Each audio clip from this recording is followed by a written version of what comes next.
باب الاذان والاقامہ، اذان اور اقامت کا باب۔ الاذان لغتاً الاعلام، قال اللہ تعالی واذان من اللہ ورسولہ ای اعلام منہما، وهو شرعا الاعلام بدخول وقت الصلاة المفروضة بألفاظ مخصوصة، وهو على اختصاره مشتمل على مسائل العقيدة، لأن التكبير يتضمن وجود الله وإثبات صفات الجلال والعظمة له، والشهادتان تثبتان التوحيد الخالص ورسالة محمد صلی اللہ علیہ وسلم۔ رسالہ کے بعد کامے کی کوئی وجہ نہیں ہے، نکال دیجیے اس کو، ورسالة محمد صلی اللہ علیہ وسلم، وتنفيان الشرك والدعاء إلى الفلاح يشير إلى المعاد والجزاء۔ ذكر العلماء له حكما عظيمة، منها إظهار شعار الإسلام وإظهار كلمة التوحيد وإثبات الرسالة والإعلام بدخول وقت الصلاة، ومنها الدعوة إلى الجماعة، وفي القيام به فضل عظيم، لما روى البخاري ومسلم عن أبي هريرة أن رسول الله صلى الله عليه وسلم قال: لو يعلم الناس ما في النداء والصف الأول ثم لم يجدوا إلا أن يستهموا عليه لاستهموا، وغيره من الأحاديث الكثيرة۔ والأذان والإقامة كل واحد منهما فرض كفاية على الرجال للصلوات الخمس، وهما من شعائر الإسلام الظاهرة، يقاتل اس کی تلفظ ہے يقاتل أهل بلد تركوهما۔ كان صلى الله عليه وسلم إذا أتى قوما لا يعرفهم يستدل على إسلامهم بالأذان وعلى كفرهم بتركه، فكان يأمر من يتسمع إليهم في أوقات الصلوات۔ وقد شرع في المدينة حينما استشار النبي صلى الله عليه وسلم أصحابه في طلب طريق يعرفون بها دخول الوقت ليأتوا إلى الصلاة في المسجد، فرأى عبد الله بن زيد الأنصاري رضي الله عنه في المنام من أعلمه صفة الأذان، فأخبر النبي صلى الله عليه وسلم برؤياه فقال: إنها رؤيا حق فألقه على بلال لأنه رفيع الصوت، فكان أفضل وسيلة لمعرفة أوقات الصلاة۔ ٹھیک ہے، باب الاذان والاقامہ، اذان اور اقامت کا باب۔ الاذان لغتاً الاعلام، اذان کے لغوی معنی ہیں خبر دینا، اطلاع دینا۔ الاذان لغتاً الاعلام، اذان کے لغوی معنی ہیں خبر دینا۔ قال اللہ تعالی، اللہ تعالیٰ نے فرمایا: وَأَذَانٌ مِّنَ اللَّهِ وَرَسُولِهِ، اور اطلاع ہے اللہ کی طرف سے اور اس کے رسول کی طرف سے۔ ای اعلام منہما، یعنی ان دونوں کی طرف سے اطلاع ہے، یا ان دونوں کی طرف سے اطلاع دی جا رہی ہے۔ الاذان لغتاً الاعلام، اذان کے لغوی معنی خبر دینے کے، اطلاع دینے کے ہیں۔ قال اللہ تعالی، اللہ تعالیٰ نے فرمایا: وَأَذَانٌ مِّنَ اللَّهِ وَرَسُولِهِ، اللہ اس کے رسول صلی اللہ علیہ وسلم کی طرف سے اعلان ہے، اطلاع ہے، خبر ہے۔ ای اعلام منہما، یعنی ان کی طرف سے اطلاع ہے۔ وَهُوَ شرعاً، اور وہ شرعی اصطلاح میں یہ ہے، کیا ہے؟ الاعلام بدخول وقت الصلاۃ، نماز کے وقت کے داخل ہونے کی خبر دینا، نماز کے وقت کے داخل ہونے کی اطلاع دینا۔ المفروضۃ، فرض نماز کے وقت کے داخل ہونے کی خبر دینا۔ بالفاظ مخصوصہ، مخصوص الفاظ کے ذریعے۔ الاعلام بدخول وقت الصلاۃ المفروضۃ، فرض نماز کے وقت کے داخل ہونے کی خبر دینا، بالفاظ مخصوصہ، مخصوص الفاظ کے ذریعے۔ اگر اس میں جو ہے ایک لفظ کا اضافہ کریں گے تو زیادہ بہتر تعریف ہوگی، التعبد للہ بالاعلام بدخول وقت الصلاۃ، یہ زیادہ بہتر ہوگا، جیسا کہ شیخ محمد بن صالح العثیمین رحمۃ اللہ علیہ اس کی صراحت کرتے ہیں۔ پہلے الاعلام سے پہلے التعبد للہ بالاعلام، اللہ کی عبادت کرنا خبر دیتے ہوئے، بدخول وقت الصلاۃ المفروضۃ، فرض نماز کے وقت کے داخل ہونے کی، بالفاظ مخصوصہ، مخصوص الفاظ کے ذریعے۔ ٹھیک ہے، کوئی حرج نہیں اگر اس تعریف کو باقی رکھیں، لیکن التعبد للہ شروع میں بڑھا لیں گے تو تعریف زیادہ مناسب ہو جائے گی۔ جی ہاں، تو یہ بتا رہے ہیں نا، یہ عبادت ہم کر رہے ہیں، بلکہ عبادت اس کی اذان کا عبادت ہونا وہ بھی واضح ہو جائے گا۔ جی، اللہ کی عبادت کرنا باقی سیم بات ہے، خبر دیتے ہوئے، فرض نماز کے وقت کے داخل ہونے کی خبر دیتے ہوئے، اللہ کی عبادت کرنا فرض نماز کے وقت کے داخل ہونے کی خبر دیتے ہوئے۔ ٹھیک ہے، وَهُوَ عَلَى اخْتِصَارِهِ، اور یہ یعنی اذان مختصر ہونے کے باوجود، وَهُوَ عَلَى اخْتِصَارِهِ، اور وہ اپنے اختصار کے باوجود مشتمل علی مسائل العقیدہ، عقیدے کے مسائل پر مشتمل ہے. مشتمل معنی اس میں عقیدے کے مسائل پائے جاتے ہیں، عقیدے کے بنیادی مسائل اس میں پائے جاتے ہیں. وہو علی اختصار ہی، اور وہ مختصر ہونے کے باوجود مشتمل شامل ہے یعنی مشتمل ہے علی مسائل العقیدتی، عقیدے کے مسائل پر. لأن التکبیر یتضمن وجود اللہ، اس لیے کہ تکبیر یتضمن شامل ہے اللہ تبارک و تعالیٰ کے وجود کے ذکر، و اثبات صفات الجلال صفات الجلال والعظمت لہ، اور اللہ تبارک و تعالیٰ کے صفات جلال اور صفات عظمت کو کے اس بات پر. پھر ایک بار دیکھیے، لأن التکبیر یتضمن، اس لیے کہ تکبیر شامل ہے، متضمن ہے وجود اللہ، اللہ تبارک تعالیٰ کے وجود کے ذکر، اللہ تبارک تعالیٰ کے وجود کے بیان، اس لیے کہ تکبیر میں یہ بات شامل ہے کہ اللہ تبارک تعالیٰ کا ذکر، اللہ تبارک تعالیٰ کے وجود. و اثبات صفات الجلالۃ والعظمۃ لہ، اور اس کے لیے صفات جلال اور صفات عظمت کے اس بات پر. اللہ اکبر میں اللہ تبارک تعالیٰ کے جو الفاظ ہیں اس میں یہ بات معلوم ہوتی ہے کہ اللہ تبارک تعالیٰ عظیم ہے، اللہ تبارک تعالیٰ اجل ہے، اللہ تبارک تعالیٰ تمام بلند ترین اوصاف کے مالک ہیں، تمام چیزیں اس میں معلوم ہوتی ہے نا.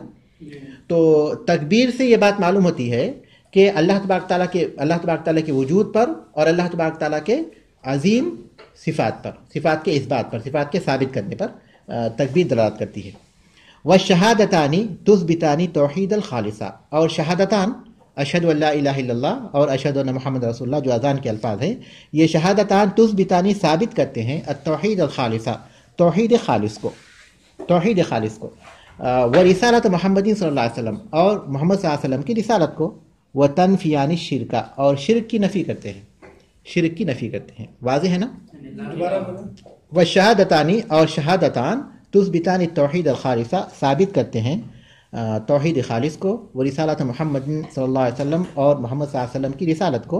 وتنفیان الشرک، اور شرک کی نفی کرتے ہیں. والدعاء الی الفلاح، اور کامیابی کی طرف دعوت، کامیابی کی طرف دعوت. کیا ہے وہ الفاظ؟ حی علی الصلاح اور حی علی الفلاح. یشیر الی المعاد، وہ اشارہ کرتے ہیں معاد واپس لوٹنے کی طرف یعنی آخرت کی طرف. والجزاء، اور بدلے کی طرف، بدلے کی طرف. دیکھیں عادہ یعود سے ہے لوٹنا، اور چونکہ آخرت وہ دن ہے جس کی طرف انسان لوٹیں گے، اس لیے اس کو معاد بولتے ہیں. جزا تو بدلے کے معنی میں ہے. والدعاء الی الفلاح، اور کامیابی کی طرف دعوت دینا. یشیرو، اشارہ کرتا ہے، الی المعاد، آخرت کی طرف. والجزائی، اور بدلے کی طرف، کیونکہ جب کامیابی کی طرف آ رہے ہیں تو کامیابی تو وہاں ملے گی اللہ تبارک تعالیٰ کے پاس آخرت میں. وذکر العلماء لها حکما عظیمۃ، اور علماء نے اس کی بہت سی حکمتیں بیان کی ہیں. وذکر العلماء، اور علماء نے بیان کیا ہے، لہو، اس کی، حکما عظیمۃ، بہت سی حکمتیں. منہا، ان حکمتوں میں سے ہیں اظہار شعار الاسلام، اسلام کے شعار کا اظہار. شعار معنی علامت، علامت، اسلام کے علامت، یعنی اسلام کی علامتوں میں سے ایک علامت ہے اذان. اسلام کی علامت، شعار اسلام کا اظہار. و اظہار کلمۃ التوحید، اور کلمہ توحید کا اظہار. و اثبات الرسالتی، اور رسالت کا اثبات، رسالت کو ثابت کرنا. والاعلام بدخول وقت الصلاۃ، اور نماز کے وقت کے داخل ہونے کی خبر دینا. ومنها الدعوۃ الی الجماعہ، اور انہی میں سے ہے جماعت کی دعوت دینا، جماعت کی طرف دعوت دینا. ومنها، اور انہی فائدوں میں سے، انہی حکمتوں میں سے، منہا کا مطلب انہی حکمتوں میں سے ہے الدعوۃ الی الجماعۃ، جماعت کی طرف دعوت دینا. ٹھیک ہے نا.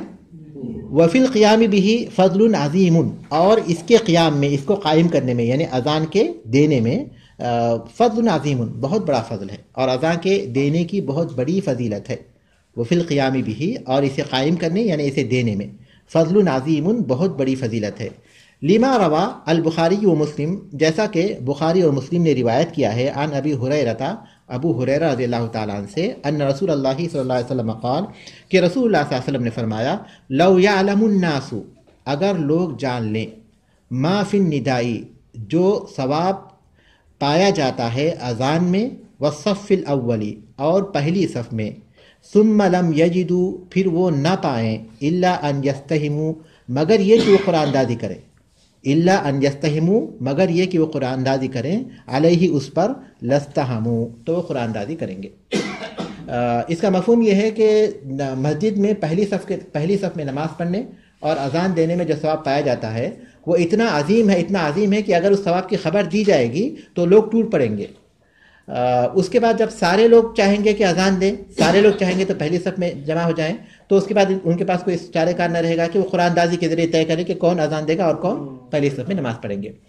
کیونکہ جب کسی چیز کے مستحق مساوی ہو جاتے ہیں، کوئی چیز ایسی ہے جس کے استحقاق رکھنے میں سب مساوی ہیں، سب کا ایک ہی مقام ہے، کسی کو کسی پر ترجیح نہیں دی جاتی، تب قرآن اندازی شرعی حکم ہے۔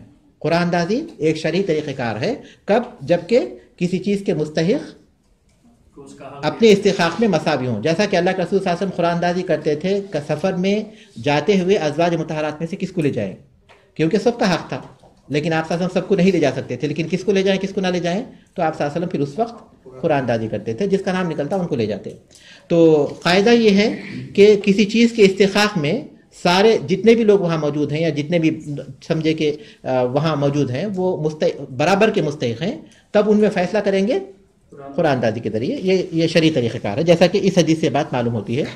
لو یعلم الناس ما فی النداء والصف الاول، اگر لوگوں کو معلوم ہو جائے پہلی صف اور اذان میں جو ثواب ہے اس کے بارے میں، ثم لم یجدوا الا ان یستہموا، پھر وہ نہ پائیں کوئی چارہ کار مگر یہ کہ وہ قرآن اندازی کریں، علیہ اس پر، لستہموا تو وہ قرآن اندازی کریں گے۔ وغیرہ من الاحادیث الکثیرۃ، اس کے علاوہ بہت سی احادیث ہیں۔ والاذان والاقامۃ کل واحد منہما فرض کفایۃ، اذان اور اقامت ان دونوں میں سے ہر ایک فرض کفایہ ہے۔ علی الرجال، مردوں کے لیے، للصلوات الخمس، 5 وقت کی نمازوں کے لیے۔ والاذان والاقامۃ کل واحد منہما، اذان اور اقامت ان میں سے ہر ایک فرض کفایۃ، فرض کفایہ ہے۔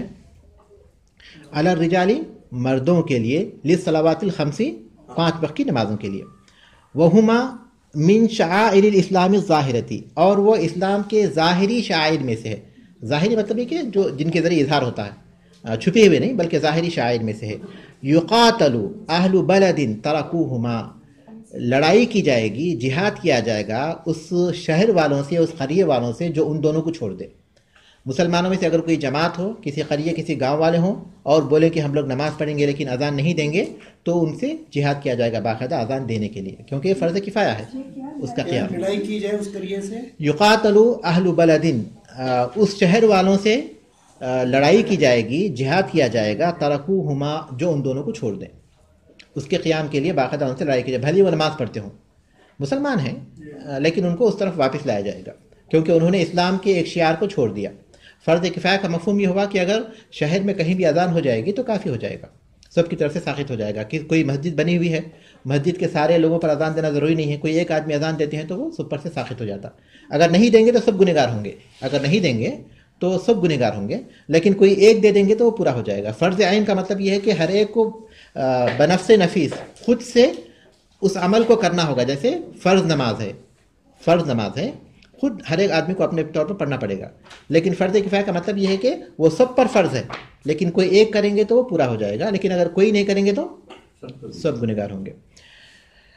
کان صلی اللہ علیہ وسلم اذا اتی قوما، نبی کریم صلی اللہ علیہ وسلم جب کسی قوم کے پاس آتے، لا یعرفہم، انہیں پہچانتے نہ ہوتے، نبی کریم صلی اللہ علیہ وسلم کسی قوم کے پاس پہنچتے اور نہیں جانتے کہ وہ مسلمان ہیں یا کافر ہیں، یستدل علی اسلامہم بالاذان، تو ان کے اسلام پر آپ صلی اللہ علیہ وسلم دلیل لیتے اذان کے ذریعے آپ صلی اللہ علیہ وسلم ان کے اسلام کو پہچانتے۔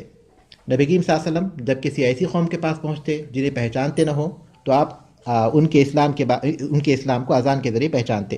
وعلی کفرہم بترکہ، اور ان کے چھوڑنے اور اذان کے چھوڑنے پر ان کے کفر کو پہچانتے۔ آپ صلی اللہ علیہ وسلم کا یہ معمول تھا کہ آپ ہمیشہ فجر کے بعد حملہ کرتے، کسی قریے پر جاتے تو انتظار کرتے، اس قریے میں اگر اذان ہوئی تو آپ صلی اللہ علیہ وسلم حملہ نہیں کرتے، کیونکہ معلوم نہیں کہ وہ کافر ہیں، آپ صلی اللہ علیہ وسلم جا رہے ہیں کسی مقام پر، لیکن جب پتہ چلتا کہ وہ اذان نہیں ہوئی تو سمجھ جاتے کہ کافر بستی ہے، تو پھر وہ ان پر جو ہے حملہ کرتے۔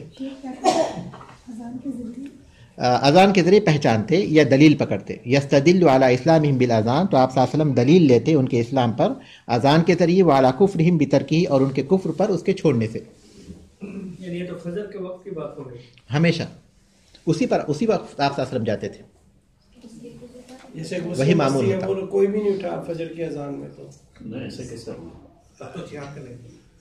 وہ اس وقت جو ہے ظاہر ہے کہ پھر اس کے حساب سے ان کو سمجھایا جائے گا. اگر نہیں وہ لوگ مصر رہیں کہ ہم لوگ اذان نہیں دیتے تب ان سے جہاد کیا جائے گا. اس کے مراحل ہیں، ایسا نہیں کہ ڈائریکٹ جہاد کیا جائے گا. معلوم ہے مسلم بستی ہے تو ان کو بتایا جائے گا اذان دینے کے لیے، سمجھایا جائے گا، ثابت کیا جائے گا. اگر نہیں تو پھر اس کے بعد اسلامی حکومت جو ہوگی وہ اس کا فیصلہ کرے گی، وہ اس کی ذمہ دار ہوگی. فکان یأمر من یتسمع الیہم فی اوقات الصلاۃ، نبی کریم صلی اللہ علیہ وسلم حکم دیتے تھے ان لوگوں کو جو اذان سنتے ہوں، جو ان کی آواز سنے، ان کو حکم دیتے تھے سننے کے لیے ان کی آواز کو نماز کے اوقات میں. رسول صلی اللہ علیہ وسلم نماز کے اوقات میں ان کی آواز کو سننے کا حکم دیتے تھے کہ اذان ہو رہی ہے یا نہیں ہو رہی. ٹھیک ہے. وقد شرع فی المدینہ، مدینے میں مشروع کی گئی. اللہ کے رسول صلی اللہ علیہ وسلم جب ہجرت کر کے مدینہ گئے تو سن 1 ہجری میں ہجرت کے 9 مہینے کے بعد فرض ہوئی، مشروع کی گئی. ہجرت کے 9 مہینے کے بعد مشروع کی گئی. وقد شرع فی المدینہ، مشروع کی گئی مدینہ میں. حینما استشار النبی صلی اللہ علیہ وسلم اصحابہ، جب نبی کریم صلی اللہ علیہ وسلم نے مشورہ کیا اپنے صحابہ سے، فی طلب طریق، کسی ایسے طریقے کی طلب میں، یعرفون بہا دخول الوقت، جس کے ذریعے لوگ وقت کے داخل ہونے کو پہچان لیں. رسول اکرم صلی اللہ علیہ وسلم نے مشورہ کیا کوئی ایسا طریقہ جس کے ذریعے لوگ وقت کے، نماز کے وقت کے داخل ہونے کو پہچان لیں. حینما استشار نبی صلی اللہ علیہ وسلم اصحابہ، جب نبی کریم صلی اللہ علیہ وسلم نے اپنے صحابہ سے مشورہ کیا، فی طلب طریقین، کسی ایسے طریقے کے بارے میں، یعرفون بہا، جس کے ذریعے پہچان لیں دخول الوقت کی، وقت کے داخل ہونے کو، یعنی وقت ہو چکا ہے اس کو پہچان لیں. تو اس کا کیا طریقہ ہو سکتا ہے؟ لیاتوا الی الصلاۃ، تاکہ لوگ نماز کی طرف آئیں، فی المسجد، مسجد میں. آپ صلی اللہ علیہ وسلم نے مشورہ کیا تو لوگوں نے مختلف مشورے دیے. کسی نے کہا کہ کسی بلند جگہ پر آگ جو ہے جلائی جائے، لیکن یہ پسند نہیں کیا گیا کیونکہ مجوسیوں کا طریقہ ہے. کسی نے کہا کہ بغل بجائی جائے، لیکن یہ بھی پسند نہیں کیا گیا. یہاں تک کہ بلال رضی اللہ تعالیٰ عنہ کو آپ صلی اللہ علیہ وسلم نے جو کہا وہ یہ کہ الصلاۃ جامعۃ، اس کا اعلان کریں کہ نماز جمع ہو رہی ہے، نماز جمع ہونے کے لیے بلا رہی ہے، یا نماز کا وقت ہو چکا ہے، جمع ہو جائیے. یہاں تک کہ عبداللہ بن زید رضی اللہ تعالیٰ نے خواب میں دیکھا. فرآ عبداللہ بن زید الانصاری، جس وقت مشورہ ہوا اس کے بعد ہی فوراً انہوں نے خواب میں دیکھا اسی رات کو. فرآ عبداللہ بن زید الانصاری، عبداللہ بن زید انصاری رضی اللہ تعالیٰ نے دیکھا، فی المنام، خواب میں، من علمہ صفت الاذان، جس نے انہیں سکھایا اذان کی کیفیت، جس نے انہیں اذان کی صفت، اذان کی کیفیت بتائی. فرشتہ پہنچا اور اس نے انہیں اذان کی طریقہ بتایا. فاخبر النبی صلی اللہ علیہ وسلم، نبی کریم صلی اللہ علیہ وسلم کو انہوں نے خبر دی، برؤیاہ، اپنے خواب کی. فقالا، تو آپ نے کہا، انہا رؤیا حق، یہ سچا خواب ہے، یہ سچا خواب ہے. فالقی علی بلال، تو یہ کلمات بلال کو بتا دو. فالقی، ڈال دو اس کو، علی بلال، بلال پر، مطلب ہے کہ بلال کو یہ کلمات سکھاؤ. فالقی علی بلال، لانہ رفیع الصوت، اس لیے کہ وہ بلند آواز ہے. فکان افضل وسیلۃ لمعرفت وقت اوقات الصلاۃ، تو یہ تو ہو گئی، یہ سب سے افضل وسیلہ بن گئی، یا سب سے افضل طریقہ بن گئی نمازوں کے اوقات کے نمازوں کے اوقات کی پہچان کا، نمازوں کے اوقات کی پہچان کا. ٹھیک ہے. آپ صلی اللہ علیہ وسلم نے کیا کہا؟ انہا رؤیا حق، یہ سچا خواب ہے. فالقی علی بلال، بلال کو بتا دو، لانہ رفیع الصوت، اس لیے کہ وہ بلند آواز ہیں.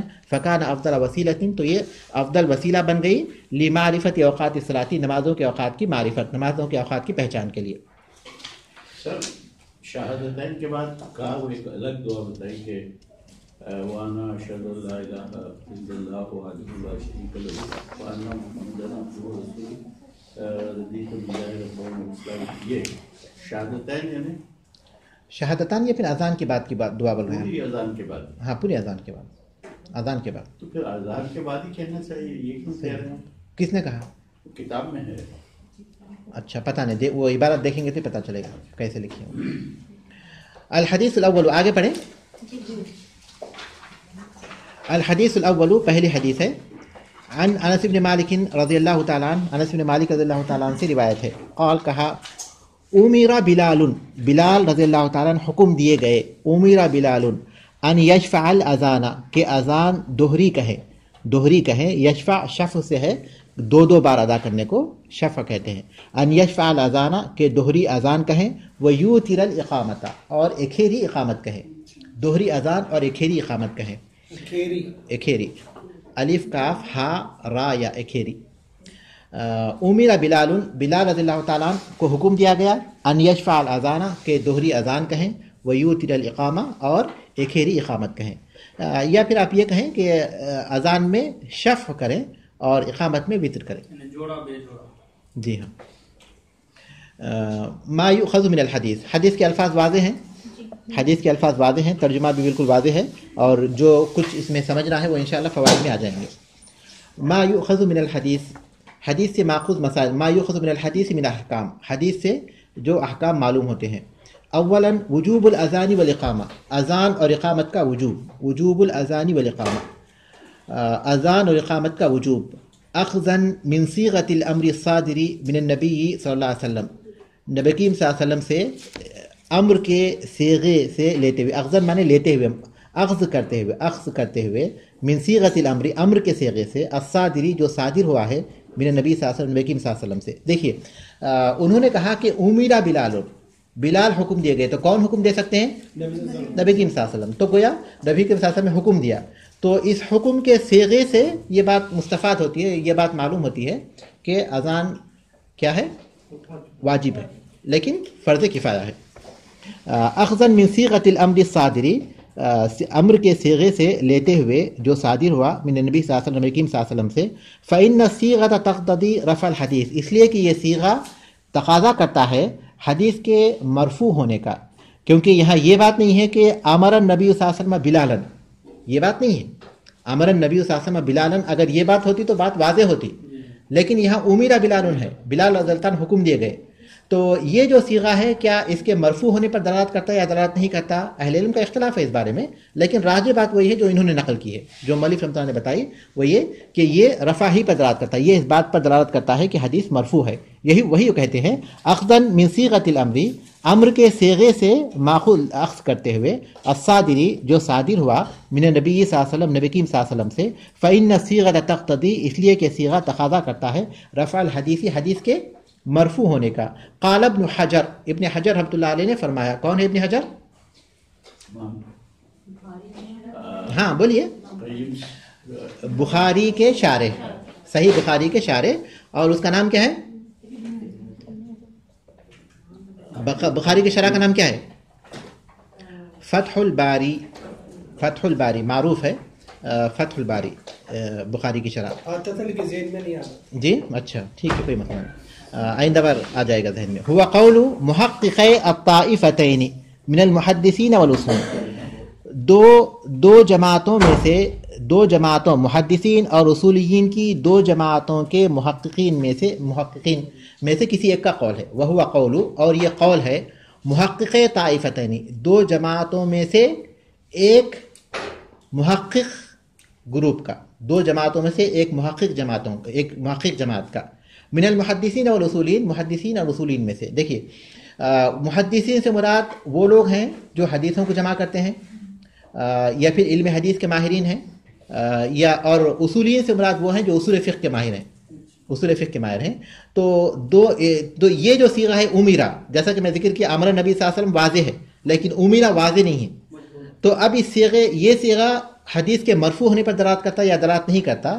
تو اس میں دو آراء ہیں, محدثین کی بھی اور اصولیین کی بھی.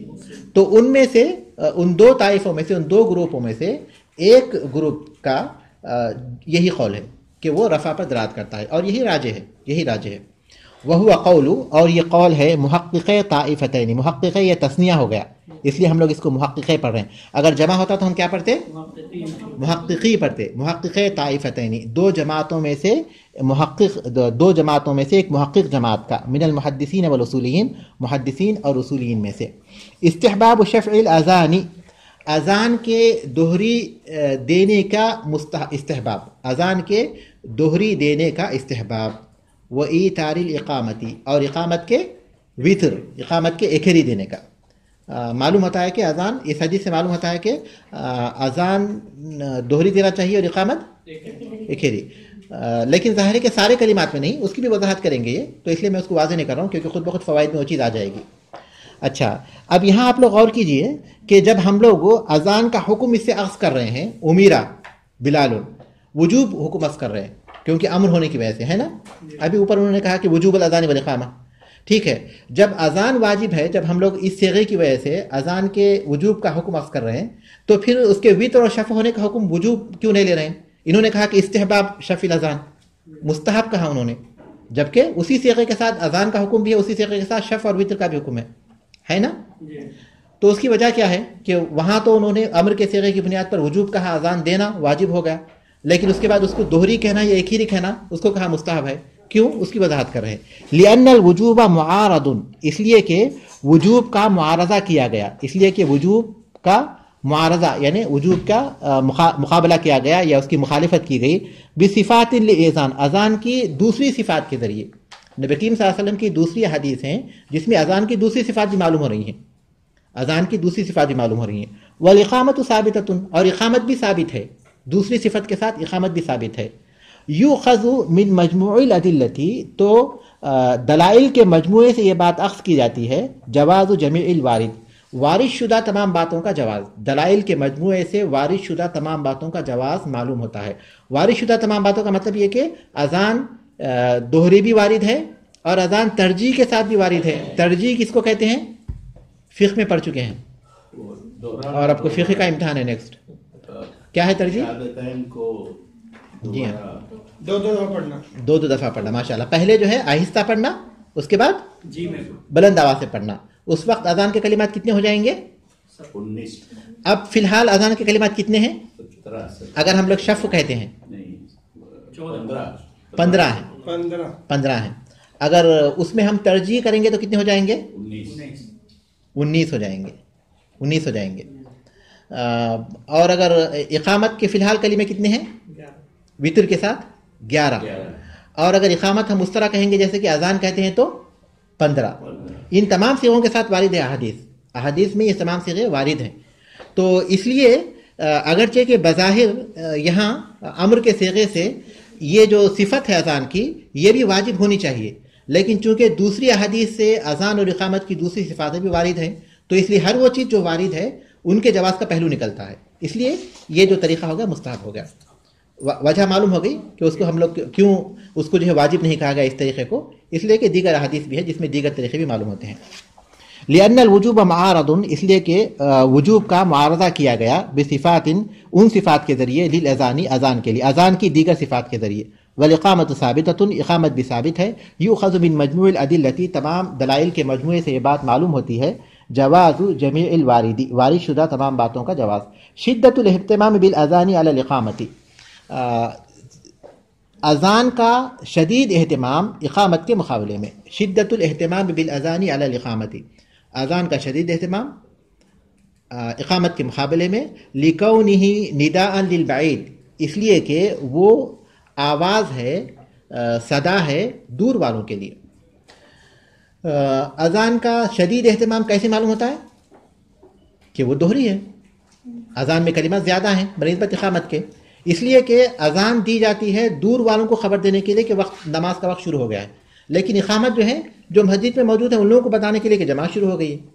تو جو اذان دوہری ہے وہ اذان دوہری مقرر کی گئی، اس سے بات معلوم ہوتی ہے کہ اذان کا زیادہ اہتمام ہے بنسبت اقامت کے، کیونکہ دوسروں تک اطلاع پہنچانا، دور والوں تک اس کی اطلاع دینا ہے، دور والوں تک اس کی اطلاع دینے کے لیے. شدت الاہتمام بالاذان، اذان کا شدید اہتمام، علی الاقامت، اقامت کے مقابلے میں، لکونہ نداء للبعید، اس لیے کہ وہ دور والوں کے لیے.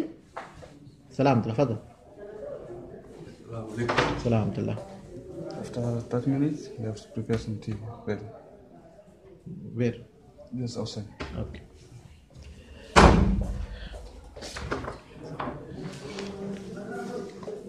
کیا کہ 10 منٹ کے بعد وہ کچھ باہر رکھیں وہ.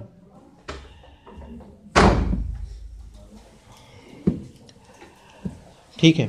اس کے بعد المراد بشفع الاذان مع عدد تکبیرات الاربع فی اوله. المراد بشفع الاذان، اذان کے شفع سے مراد ہے مع عدد تکبیرات الاربع فی اولی، شروع میں 4 تکبیرات کے علاوہ. اذان میں دوہری اذان میں اذان کو دہرانے سے، اذان کے کلمات کو دہرانے سے اذان کے کلمات کو دہرانے سے مراد 4 تکبیرات کے علاوہ ہے، کیونکہ شروع میں ہم لوگ تکبیرات 4 بار کہیں گے تو وہ اس سے مستثنا ہیں، ان کو تو 4 بار کہیں گے، ہم لوگ صرف دہرائیں گے نہیں۔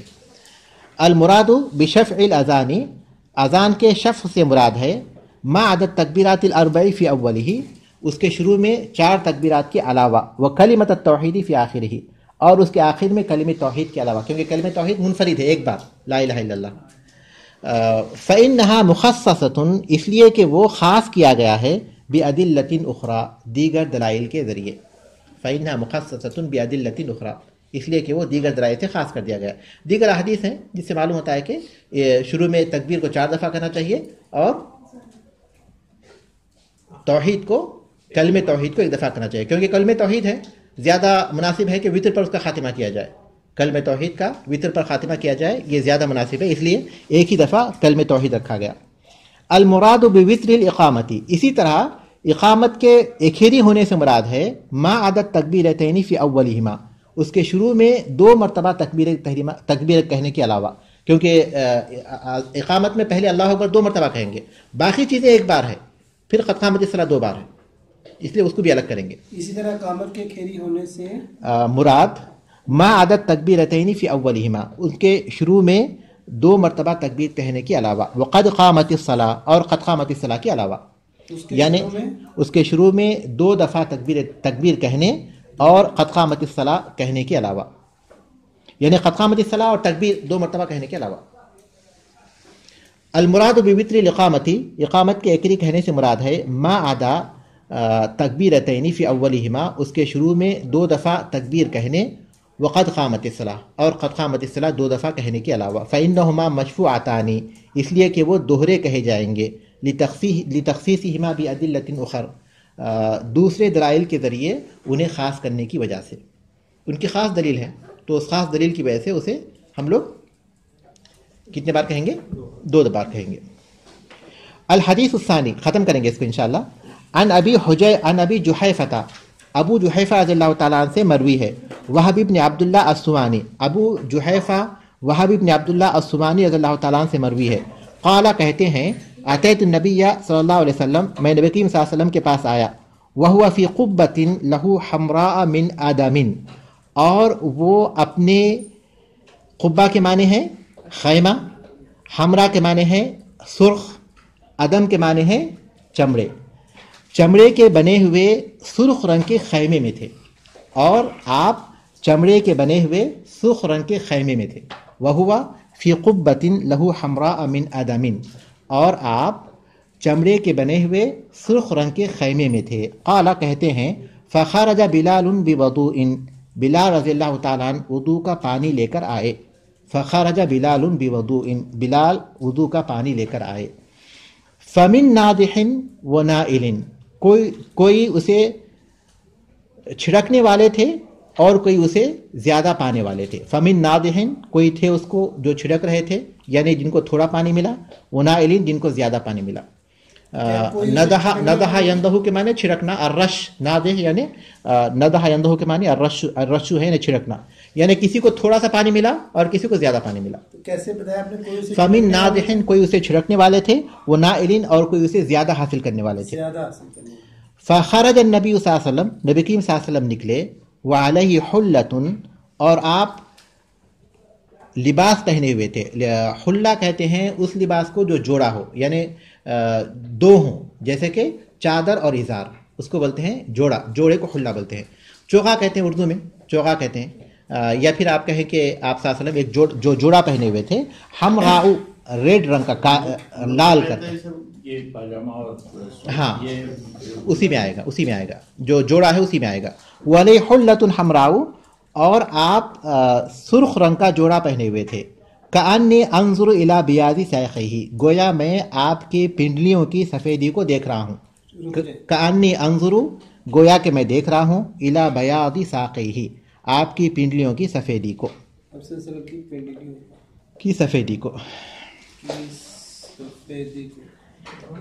قال کہتے ہیں فتوضأ وأذن بلال، رسول اللہ صلی اللہ علیہ وسلم نے وضو کیا اور بلال رضی اللہ تعالیٰ نے اذان کہی. فتوضا، پس آپ نے وضو کیا. واذن بلال، اور بلال رضی اللہ تعالیٰ نے اذان کہی.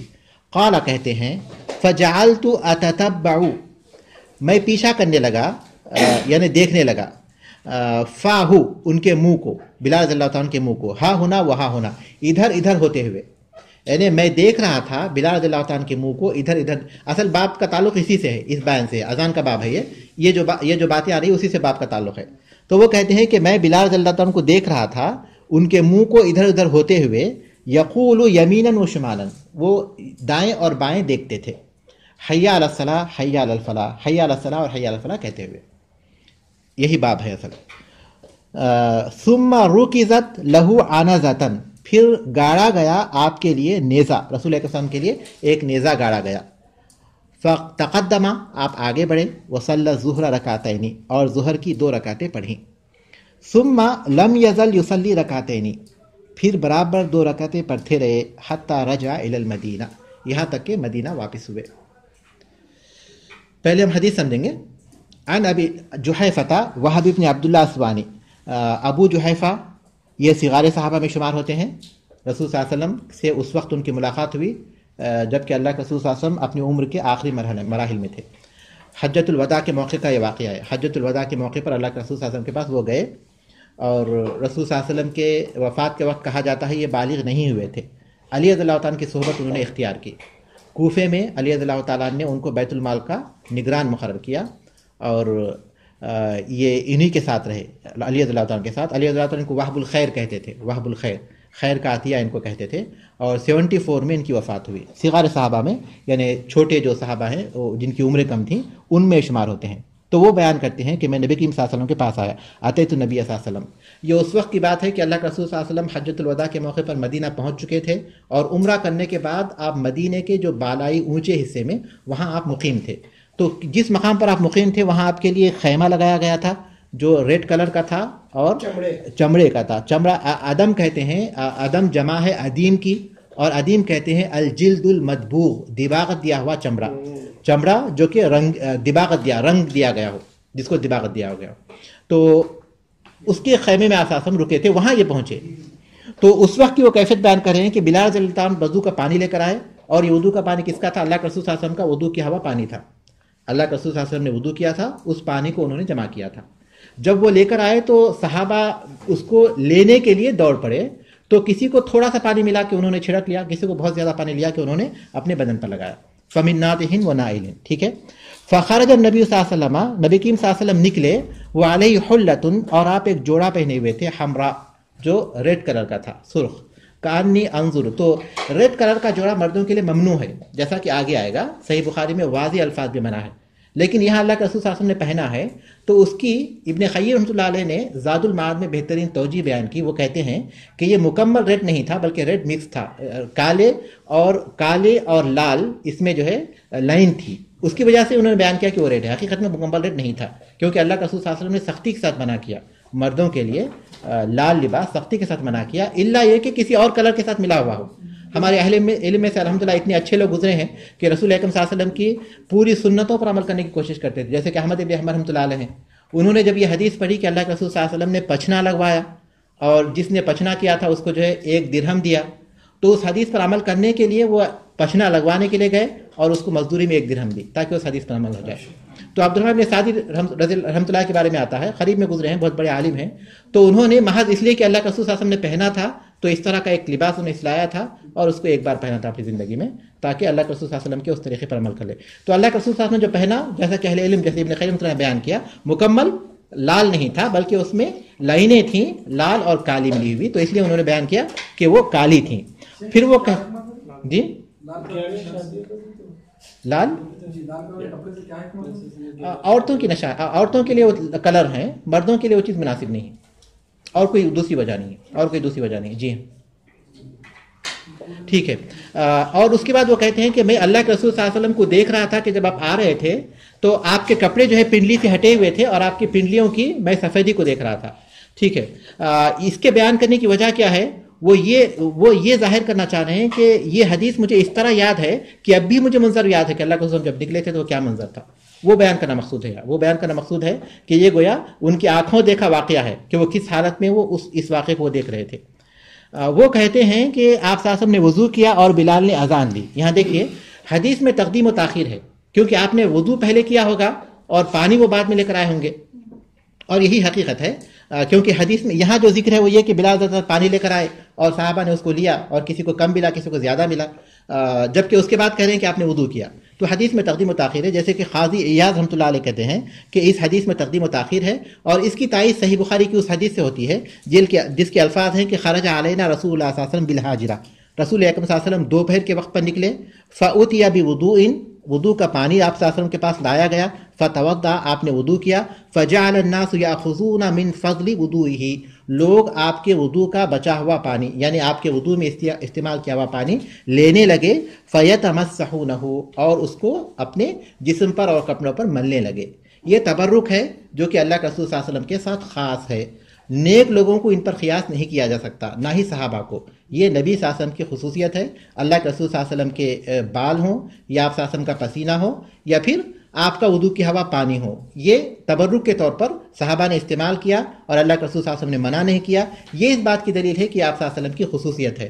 لیکن اس کے بعد نہ تو ابوبکر رضی اللہ تعالیٰ عنہ کو وہ مقام حاصل تھا, نہ عمر رضی اللہ تعالیٰ عنہ کو وہ مقام حاصل تھا, نہ علی رضی اللہ تعالیٰ عنہ کو مقام حاصل تھا, نہ عثمان رضی اللہ تعالیٰ عنہ کو. یہ اس بات کی دلیل ہے کہ دنیا میں کوئی بھی نیک آدمی ہو اس کو یہ بات حاصل نہیں ہو سکتی. اگر حاصل ہو سکتی تو پھر یہ معاملہ لوگ صحابہ کس کے ساتھ کرتے؟ ابوبکر رضی اللہ تعالیٰ عنہ کے ساتھ کرتے. تو ام سلمہ رضی اللہ تعالیٰ عنہ کے بارے میں آتا ہے, جی ہاں, وضو کا پانی. ام سلمہ رضی اللہ تعالیٰ عنہ بیان کرتی ہیں کہ اللہ کے رسول صلی اللہ علیہ وسلم کے انہوں نے جو ہے کچھ بال رکھے تھے اپنے ایک برتن میں, اور پانی میں رکھی ہوئی تھیں, جو بیمار ہو جاتا اس پر وہ چھڑکتی یا پھر اس کو نہلاتی اور پانی ملا کر اس کو شفا ملتی, اور یہ ثابت ہے. لیکن یہ صرف آپ صلی اللہ علیہ وسلم کی خوبی ہے, نبی کریم صلی اللہ علیہ وسلم کی خوبی ہے, یا پھر ہم کہہ سکتے ہیں کہ یہ انبیاء کے ساتھ خاص ہے. دوسروں کو اس پر قیاس نہیں کیا جا سکتا, جیسا کہ صحابہ کا عمل اس بات کی دلیل ہے. تو رسول اکرم صلی اللہ علیہ وسلم نے وضو کیا. اس کے بعد وہ کہتے ہیں کہ بلال رضی اللہ عنہ جب اذان دے رہے تھے تو میں ان کو دیکھ رہا تھا, ان کے منہ کو, کہ کبھی وہ دائیں اور کبھی بائیں جاتے تھے, حی علی الصلاۃ و حی علی الفلاح کہتے ہوئے, جیسا کہ حی علی الصلاۃ کے وقت پر دائیں طرف دیکھنا چاہیے اور حی علی الفلاح کہنے کے وقت پر بائیں. پھر اس کے بعد آپ صلی اللہ علیہ وسلم کے لیے ایک نیزہ گاڑا گیا. یہ کس لیے؟ سترے کے طور پر, جس کو ہم سترا کہتے ہیں, نماز پڑھنے کے لیے آگے ایک سترا, تاکہ کوئی بھی چیز گزر نہ ہو تو پھر اس کے آگے سے گزر جائے اور نماز پڑھنے والے کے سامنے سے نہ گزرے. گھر میں بھی نماز پڑھیں گے تو اس کا خیال رکھنا چاہیے, اللہ کہ سترے کے طور پر دیوار کے پاس نماز پڑھے. لیکن اگر راستے میں ایسا پڑھتے ہیں کہ کوئی سامنے سے گزر سکتے ہیں تو سنت کے طور پر اس کو اختیار کریں. اس کے بعد آپ صلی اللہ علیہ وسلم آگے بڑھے اور آپ نے 2 رکعت نماز پڑھائی. کون سی نماز 2 رکعت پڑھائی؟ ظہر کی نماز, کیونکہ آپ صلی اللہ علیہ وسلم کیا تھے؟ سفر میں تھے. آپ صلی اللہ علیہ وسلم حجۃ الوداع کے موقع پر نکلے ہوئے تھے. رسول اکرم صلی اللہ علیہ وسلم 4 کو پہنچے تھے. کون سے 4؟ ذوالحجہ کی 4 کو پہنچے تھے. تو 4 تاریخ سے لے کر 7 تاریخ تک اللہ کے رسول صلی اللہ علیہ وسلم یہی پڑھتے رہے. اس کے بعد پھر آپ حج میں گئے تو وہاں بھی آپ صلی اللہ علیہ وسلم 2 رکعت ہی پڑھتے رہے. آپ حجۃ الوداع کے موقع پر 10 دن رکے تھے, کیونکہ 14 تاریخ کی صبح آپ واپس ہو گئے تھے. 14 تاریخ کو 14 ذی الحجہ کی صبح کو رسول اکرم صلی اللہ علیہ وسلم مدینے کے لیے واپس ہو گئے تھے. 10 دن رسول اکرم صلی اللہ علیہ وسلم رکے تھے, 4 دن حج سے پہلے اور اس کے بعد 6 دن حج کے ایام میں. لیکن آپ صلی اللہ علیہ وسلم قصر ہی کرتے رہے. تو اس کے بعد یہی وہ کہتے ہیں کہ آپ صلی اللہ علیہ وسلم نے 2 رکعت نماز پڑھی. اس کے بعد پھر آپ 2 رکعت ہی پڑھتے رہے. 2 رکعت پڑھتے رہے کن نمازوں میں؟ جن میں 4 رکعتیں ہیں, ظہر, عصر اور عشاء. حتی رجع, ہم نے 2 پڑھی تو منع کیا ایک صاحب نے کہا نہیں 4 پڑھو, اس لیے کہ آپ مکے میں 15 دن رہ رہے ہیں. مکے میں 15 دن رہ رہے ہیں. اگر کوئی کسی کا قیام پہلے سے متعین ہے کہ مکے میں 15 دن رہ رہے ہیں, متعین ہے 15 سے, تو ان کے لیے افضل ہے 4 ہی پڑھنا افضل ہے, کیونکہ 4 دن زیادہ بہتر معیار ہے. پہلے سے اگر ارادہ ہے 4 دن ہمارے قیام کا تو اس موقع پر ہم لوگ جو ہے قصر کریں گے, لیکن 4 دن سے زیادہ قیام کا ہے تو اس کو مکمل پڑھیں گے. یہ زیادہ افضل ہے, اگرچہ کہ ہمارے پاس ایسی کوئی دلیل نہیں ہے کہ ہم دنوں کو خاص کر سکیں, کیونکہ اللہ کے رسول صلی اللہ علیہ وسلم اس موقع پر اگر ہم یہ کہتے ہیں کہ 4 دن آپ صلی اللہ علیہ وسلم کے وہ چونکہ مکے میں پہنچنے کے بعد آپ 4 دن رکے تھے مکے میں اور قصر کرتے رہے, اس کے بعد کے جو 6 دن آپ صلی اللہ علیہ وسلم نے کیے وہ تو حج کی وجہ سے کیے, تو ان 6 دنوں کو ہم الگ کرتے ہیں تو پھر ہم کو معلوم ہوتا ہے کہ کم سے کم 4 دن ہیں جس میں ہماری اگر نیت رکنے کی ہو تو اس میں ہم قصر کریں گے. لیکن آپ صلی اللہ علیہ وسلم فتح مکہ کے موقع پر 19 دن قصر کرتے رہے, اور اسی طرح تبوک کے موقع پر آپ صلی اللہ علیہ وسلم 20 دن قصر کرتے رہے. تو کہتے ہیں کہ اس کی وجہ یہ کہ آپ صلی اللہ علیہ وسلم کے وہاں رکنے کا ارادہ نہیں تھا. تو جب رکنے کا ارادہ نہیں ہو کبھی بھی جب بھی کام ہو جائے گا چلے جائیں گے. میں کئی بار یہ مسئلہ بیان کر چکا ہوں، اس لیے میں اختصار کے ساتھ بیان کر رہا ہوں کہ اس میں کوئی حرج نہیں ہے. اس لیے اس میں اختلاف کیا جا سکتا ہے، لیکن افضل اور راجح یہی ہے کہ 4 دن ہمارا رکنے کا ارادہ ہے اس مقام پر تو ہم لوگ قصر کریں گے، لیکن 4 دن سے زیادہ رکنے کا ارادہ ہے تو ہم لوگ مکمل پڑھیں گے، یہی زیادہ بہتر ہے. 15 دن کہاں سے آیا ہے پھر مسلک میں؟ کچھ اس میں اختلاف ہے. حجۃ الوداع میں اللہ کے اس میں غزوہ تبوک حجۃ الوداع کے موقع پر آپ صلی اللہ علیہ وسلم جو ہے تو 10 دن ہی رہے تھے، لیکن فتح مکہ کے موقع پر اختلاف ہے. 15 دن رکے تھے، 19 دن رکے تھے. جنہوں نے اس کو معیار بنایا انہوں نے کہا کہ 15 دن ہے، بلکہ اس روایت کو جس میں آتا ہے کہ آپ صلی اللہ علیہ وسلم 15 دن رک کر آپ قصر کرتے رہے. ما یؤخذ من الحدیث من احکام، حدیث سے ماخوذ احکام. مشروعیت التفات المؤذن یمینا و شمالا، مؤذن کا دائیں اور بائیں پھیرنا، متوجہ ہونا. عند قوله حی علی الصلاۃ حی علی الفلاح، حی علی الصلاۃ حی علی الفلاح کے کہتے وقت. والحکمت فی ھذا، اور اس میں حکمت ہے تبلیغ الناس لیاتوا الی الصلاۃ، لوگوں کو خبر دینا تاکہ وہ لوگوں تک آواز پہنچانا تاکہ وہ نماز کی طرف آئے. کیونکہ جب مؤذن سیدھے کہے گا تو سامنے والوں کو آواز جائے گی، جب دائیں طرف وہ مڑے گا تو دائیں طرف والوں کو جائے گی. یہ اس وقت تھا جب کہ مائک نہیں تھے، اب مائک ہو تو کہنا چاہیے یا نہیں کہنا چاہیے، اس میں اختلاف ہے. لیکن چونکہ رسول اکرم صلی اللہ علیہ وسلم کے سامنے بلال رضی اللہ عنہ اذان دیتے تھے، رسول اکرم صلی اللہ علیہ وسلم نے اس کو باقی رکھا، اس لیے اس کو باقی رکھنا ہی بہتر ہے. لیکن اتنا گھومنا چاہیے کہ آواز ہمارا جو منہ ہے مائک کے پاس سے نہ ہٹے، کیونکہ فی الحال جو ہمارے پاس سے آواز جا رہی ہے وہ مائک سے جا رہی ہے. اگر ہمارا منہ ادھر منتقل کر دیں گے مکمل طور پر دائیں طرف تو پھر وہ مقصد پورا نہیں ہوگا پہنچانے کا. اصل چیز پہنچانا ہے، لیکن اگر ہم اپنے چہرے کو جو مکمل ادھر کر دیتے ہیں تو پہنچانے کا مقصد پورا نہیں ہوگا. تو اس لیے بہتر ہے کہ مائک ہونے کی صورت میں اگر ہم گھومتے بھی ہیں تو اتنا گھومیں کہ ہماری آواز بہرحال مائک سے دور نہ ہو. مشروعیت التفات المؤذن یمینا و شمالا، مؤذن کا دائیں اور بائیں گھومنا عند قولہ، اس قول کے وقت پر حی علی الصلاۃ و حی علی الفلاح. والحکمت فی ھذا، اور اس میں حکمت ہے تبلیغ الناس، لوگوں کو آواز پہنچانا، لیاتوا الی الصلاۃ تاکہ وہ نماز کو آئے. ثانیاً مشروعیت قصر الرباعیۃ الی رکعتین فی السفر، سفر میں 4 رکعت والی نمازوں کو 2 رکعت قصر پڑھنا. مشروعیت قصر الرباعیۃ، 4 رکعت والی نمازوں کو قصر کرنے کی مشروعیت، الی رکعتین 2 رکعت تک، فی السفری سفر میں. ویاتی انشاءاللہ، اور یہ عنقریب آئے گا، اس کا بیان انشاءاللہ عنقریب آئے گا. مشروعیت السترۃ امام المصلی، مصلی کے آگے سترے کے رکھنے کی مشروعیت، مصلی کے آگے سترے کے رکھنے کی مشروعیت. سترے کے طور پر کوئی بھی چیز رکھ سکتے ہیں جس میں جو ہے کوئی بھی ایسی لمبی چیز جو سامنے آ جائے. تو سترے کے طور سترہ مصلی کے آگے، نمازی کے آگے سترہ رکھنے کی مشروعیت. ولو فی مکہ تھا، اگرچہ کہ مکے ہی میں کیوں نہ ہو. بعض لوگ کہتے ہیں کہ مکے میں مصلی کے سامنے سے گزر سکتے ہیں، لیکن اس حدیث سے معلوم ہوتا ہے کہ رسول اکرم مکے میں تھے لیکن آپ نے سترہ رکھا تھا. تو اس سے معلوم ہوتا ہے کہ مکے میں بھی نماز پڑھیں گے تو ہم سترہ رکھ کر پڑھیں گے. وہ یاتی انشاءاللہ، اور وہ بھی آئے گا انشاءاللہ. شدت محبت الصحابۃ للنبی صلی اللہ علیہ وسلم، نبی کریم صلی اللہ علیہ وسلم کے صحابہ کی محبت، نبی کریم صلی اللہ علیہ وسلم کے صحابہ کی محبت نبی کریم صلی اللہ علیہ وسلم سے. شدت محبت الصحابۃ، صحابہ کے محبت کی شدت. شدت محبت الصحابۃ، صحابہ کے محبت کی شدت للنبی صلی اللہ علیہ وسلم، نبی کریم صلی اللہ علیہ وسلم سے. وتبرکہم بآثارہ، اور آپ کے آثار سے ان کا تبرک حاصل کرنا. اس حدیث سے یہ بات معلوم ہوتی ہے کہ اللہ کے رسول صلی اللہ علیہ وسلم کے صحابہ آپ سے بہت محبت کرتے تھے اور آپ کے آثار سے تبرک حاصل کرتے تھے. آثار مطلب ہے کہ آپ کے بال سے، آپ کے پانی سے، آپ کے پسینے سے، کیونکہ آپ کے پسینے خوشبو ہوتی تھی. ولیکن لا یلحقہ فی ذالک، لیکن اس میں شامل نہیں ہوں گے العلماء والصالحون، علماء اور نیک لوگ. ولا یلحقہ، اور اس میں شامل نہیں ہوں گے فی ذالک، اس میں العلماء والصالحون، علماء اور نیک لوگ. فإن لہ خصوصیات، اس لیے کہ اللہ کے رسول صلی اللہ علیہ وسلم کی خصوصیتیں ہیں. ینفرد بها عن غیرہ، جس میں آپ دوسروں سے منفرد ہیں. ینفرد بها عن غیرہ، جس میں آپ دوسروں سے منفرد ہیں. ومن قاس غیرہ، اور جس نے قیاس کیا دوسروں کو آپ پر، جس نے آپ کے علاوہ دوسروں کو آپ پر قیاس کیا. فی ھذا، اس میں، وامثالہ، اور اس طرح کی دوسری چیزوں میں، فقط اخطأ، اس نے غلطی کی. فإن لہ خصوصیات، اس لیے کہ رسول اکرم صلی اللہ علیہ وسلم کی خصوصیتیں ہیں. ینفرد بها عن غیرہ، جس میں آپ دوسروں سے منفرد ہیں. ومن قاس غیرہ علیہ، اور جس نے دوسروں کو قیاس کیا آپ پر. فی ھذا، اس میں، وامثالہ، اور اس جیسی دوسری چیزوں میں، فقد اخطأ، اس نے غلطی کی. خامسا ورد فی احادیث کثیرۃ النہی عن لبس الاحمر للرجال، بہت سی احادیث میں ممانعت آئی ہے، وردہ آئی ہے فی احادیث کثیرۃ، بہت سی احادیث میں النہی ممانعت عن لبس الاحمر للرجال، مردوں کے لیے لال یعنی سرخ لباس پہننے کی، مردوں کے لیے سرخ لباس پہننے کی ممانعت آئی ہے بہت سی حدیث میں. یہاں ہم لوگ رکیں گے انشاءاللہ. کچھ لوگ کیا کرتے ہیں سفید قمیض پہن لیتے ہیں اور پھر لال رنگ کی ٹائی، وہ کہتے ہیں یہ تو تھوڑا سا تو بظاہر کوئی حرج نہیں، وہ کوئی حرج نہیں انشاءاللہ. شیخ جو آپ نے اوپر بتایا کس کی وضاحت کریں، کس کی؟